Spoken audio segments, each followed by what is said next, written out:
Okay, so today we just go over a couple details on Wing Chun. And for you guys out there on Facebook, I usually share these on Facebook. This is the way I look at things. Okay, it's not the way that it's normally taught. But I want to show you the difference between how I teach and what's normally taught, okay, for my students. So in Wing Chun, normally, as you do the punches, you're not going to come out and throw a hook punch like this, right? Now, what has happened is people have started practicing this over time because, you know, in the U.S. people do throw hook punches, and in the UK they do throw hook punches because it's inside of boxing. Okay. Now I have talked about this on Facebook a little bit as far as how I feel about where Western boxing stands as far as Wing Chun is concerned. It wasn't designed for that. Okay. Now, here's what I'm talking about. So, people have taken Wing Chun and made adjustments to it so that it can fit in different environments. So one of those environments is Western boxing. So here's one example of the way that they look at things as far as Western boxing is concerned and how to deal with it. So hook punches. So if you throw a hook punch, normally they'll turn towards the arm, okay, and they'll throw the punch like this. The problem is, my tan sao is not, well, I wouldn't say is not, but may not be strong enough to defend against his arm, okay? If I'm facing the arm with tan sao, this is a weak structure. This is a very weak structure, okay? People say, oh, well, you gotta slide, or you gotta do this, you gotta do that. Okay, this will not work against a guy who outweighs me 50 to 100 pounds. It will not work against a guy who's close to my weight, who knows how to punch really hard. Okay, so in the small amount of Muay Thai training that I've done, I've experienced people who hit pretty hard. And those guys weigh 15, 20 pounds less than I did at that time. And these guys were hitting me at least half again or twice as hard as I hit. So it was a very interesting, surprising experience for me. Something that I absorbed, and I took a look at what I'm teaching, and I'm like, wow, okay, this is not a good idea. So instead of doing tan sao, this is a strong structure. Okay, so this is the yang side, this is the yin side. Okay, so this is the soft, this is the hard. So people put the hard side, or the yang side, facing the incoming attack, because they believe that this is the best way to do it. Actually, the way that the structure of the body is, with the elbow down and the palm facing out or down, is the best way as far as structure. Okay, so as he comes in and throw that hook, if I come in like this, this is actually a better way. So it's like Fuk Sao.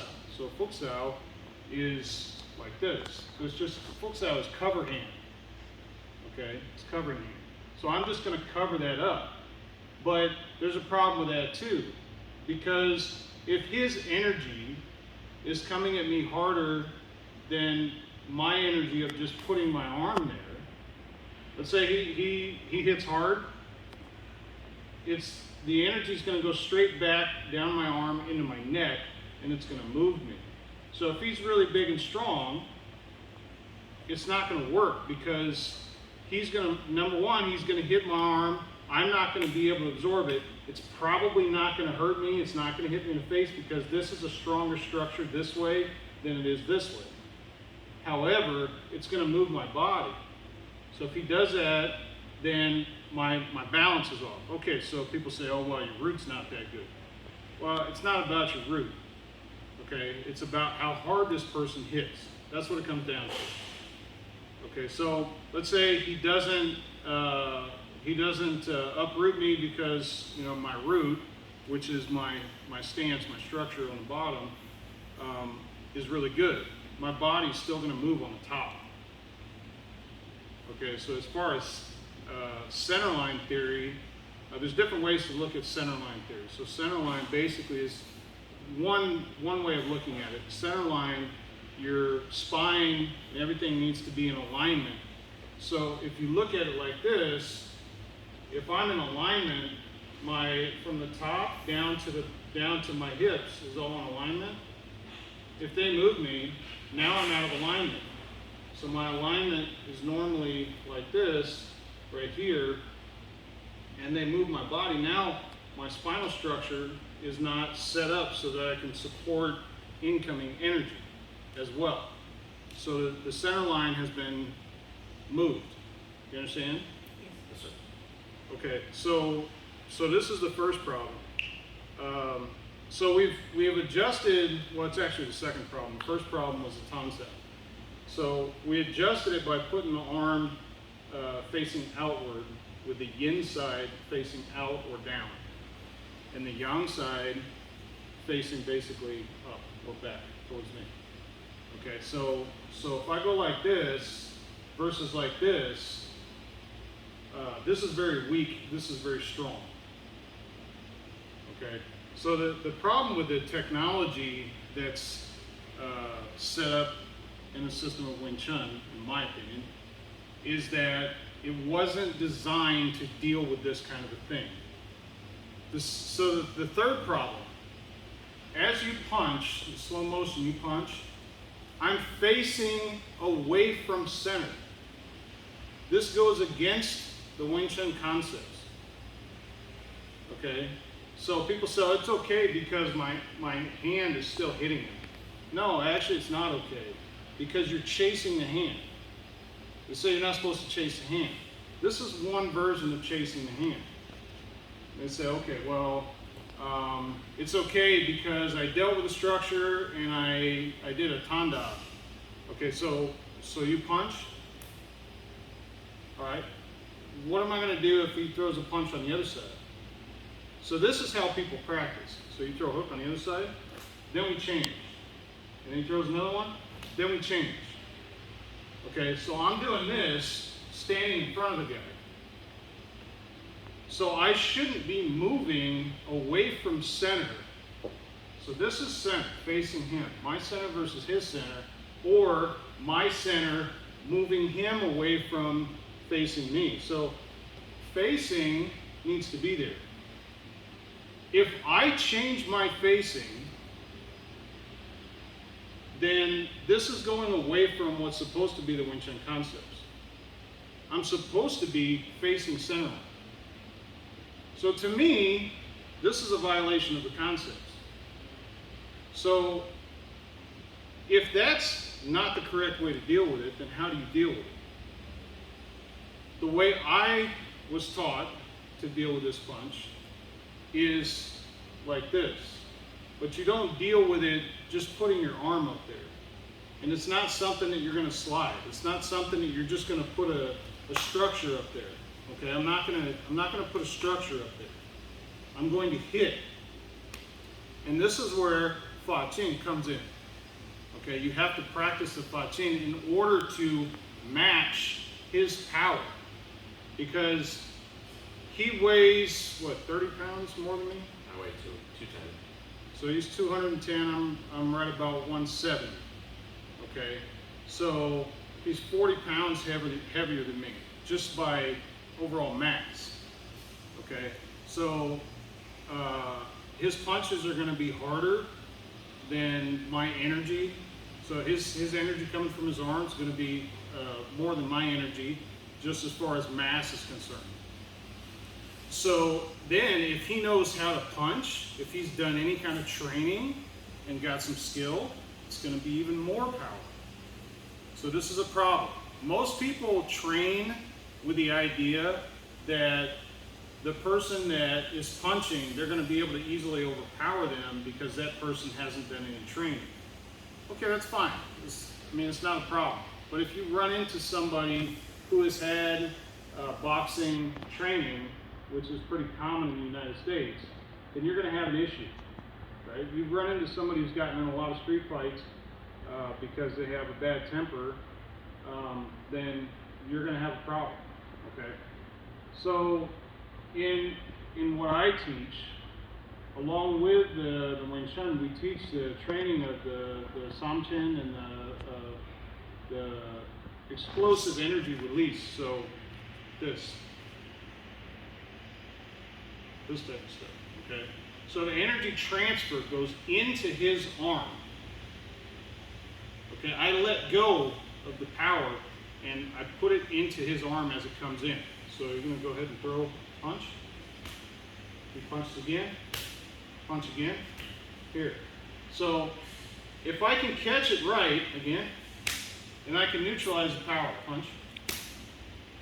Okay, so I hit in order to stop him. It's none of this type of stuff that you see in the Yip Man movies where, you know, he's throwing a hook punch and he goes like this. This is just stupid nonsense. It's not going to work. You're going to get knocked out. You can't do this kind of stuff. So, Tansao, in my opinion, it's dangerous. Okay? Because you're not using Fa-Ching to stop it. You're not releasing energy. And the other thing is, when you hook punch, and then I do a separated movement with two hands at one time, this is not the most effective way to do things either. Because when you release, if you go like this, your power gets split 50-50. Okay, a lot of people don't realize this. So if you separate your power into two different areas, people think that this is a really good, really powerful thing. It's not, actually. You're minimizing your expression of energy when you do this. So if I separate it, 1, 2, that's better. 1, 2, 1, 2, 1, 2. So you separate, release, release, release, release. This type of stuff. But you have to release into the arm that's coming in, let the energy go, and if you know what you're doing good enough, then you can release it and it'll deaden the nerves in the arm. It'll cause a vibration in there, and hopefully, if you hit it right, and if you're good enough and powerful enough, he's going to have a real hard time using that arm after that hit. Okay, so that's what we train for. We get better and better and better at the energy release so that when we hit, we try to destroy the arm. So then people are going to make a comment, oh, well, that's chasing hands. Well, so is this. But now you're doing worse. You're chasing the hand and you're turning the body. Okay, so I don't agree with this at all. And the second reason I don't agree with it is because you're splitting your power. Okay? If you know anything about energy release, you wouldn't do this. And a lot of people are going to say I'm wrong, but that's fine. Everybody has their opinion. But I have the experience in systems where you release the energy and there's consequences in the person that's receiving the energy. Now, this can get into a really long, deep discussion on different areas, but I just want to point some things out as it pertains to defending against the hook punch on these specific areas that I mentioned. Okay, so again, he punches, we're facing away from center. This is bad, number one. Number two, I'm splitting my energy in half. So I'm splitting my power into two different parts, or two different arms. Okay? Because, or you could say, I have to do it 75% on this side to deal with the incoming energy and 25% on this side. Okay? Everybody understand that? Yes, Yes, sir. sir. So it could either be looked at as 50-50 or 75-25. Now the other problem is, he has this side. This is like one of the main goals in Wing Chun, is to get to this side so that I have the advantage. So when you get to the point to where you're a little bit higher level, then you use your turning footwork to deal with bad situations. Okay. When you do this, like if you're in a bad situation, he pushes me away like this. So this is kind of a problem. I have to fix this because now my facing is wrong. He's got the advantage right now. Okay, now if you're squared up, square your arms up. Now he has equal, reach out.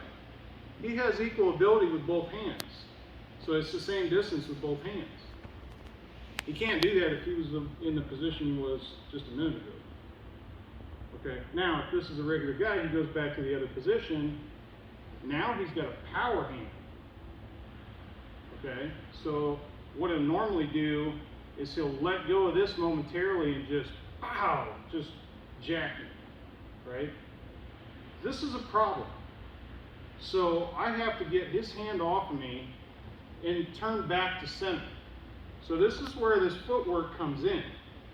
When you start to understand the PG level, you should understand that turning away from center is wrong. Okay? It doesn't matter if you get a benefit out of it. Based on the concepts, this is wrong. So if I keep my center position and I find a way to deal with this hook punch without turning, this is much better. So he punches and I split my energy into two arms. I'm facing the wrong way. He has the advantage on this side. If he throws another punch, then I have to turn the other direction. What if he's doing like combos? What if he throws jab, cross, hook, hook, uppercut, that type of stuff, which like Muay Thai people do a lot. Okay, this is a whole bunch of issues, a whole bunch of problems. So if I'm facing him, I can deal with the jab, cross, hook, hook, uppercut like this without turning. So he throws a punch, here, okay? I can do this, or he punches, and I come out and I hit. And then maybe I just use the same hand he hits with the other hand, here. And I don't have to do anything. And then people say, oh, well, your hand's on the other side. This is not good. I'm not turning my body. I'm still facing center. I have full energy release with one hand at a time. This is higher level. Okay, this is a higher level understanding, in my opinion. So I just want to give everybody a glimpse into my thought processes, how I look at things, and how I teach. So as you students here are going through your training, this is the way you're going to learn. I don't teach the way that the public teaches. Okay, we have public Wing Chun systems out there. If they want to do that the way that they do it, it's not a problem with me. It's fine. I'm not going to trash anybody. I'm just saying, from my point of view, this is the way I see it, and this is how I teach, and this is the way I want you to understand things. Okay, the concept is to stay on center line. Okay, and when you throw in the other information from the Kun Tao system that I learned, then you start to understand energy release. You don't need to turn to accomplish the same goal. Okay, and you don't need to split your power. I mean, you get really into the understanding of power release or energy release, then you understand that this creates attachment in the body. It creates a structural attachment. Your shoulders get tight. So it actually is not good for power release. There's a lot of people out there that will argue with me and they'll say, oh, you're wrong because I can hit hard. That doesn't mean you're hitting at your fullest potential. That just means that you've done a lot of training. And they say, well, isn't that the point? You're supposed to do a lot of training to get more powerful? That's not the point. There's power generation training, and then there's regular training to where you deal with a situation in a manner that is not consistent with what is considered detachment. When you are using detachment, you are not connected to the structure. You're not relying on the structure of the body to provide you with power. So this is a really deep subject, and this is something that most people don't know about. And if people say that I'm, full of nonsense, and that's fine. I don't care. It's whatever. I'm just teaching what I have learned and what I know from my experience. You guys, everybody understand? Yes, sir. So that's basically for today what I wanted to go over. And this is actually a very deep subject, and we'll get into it more. But this is kind of just to spark some thoughts in your brain. Okay. All right. Good.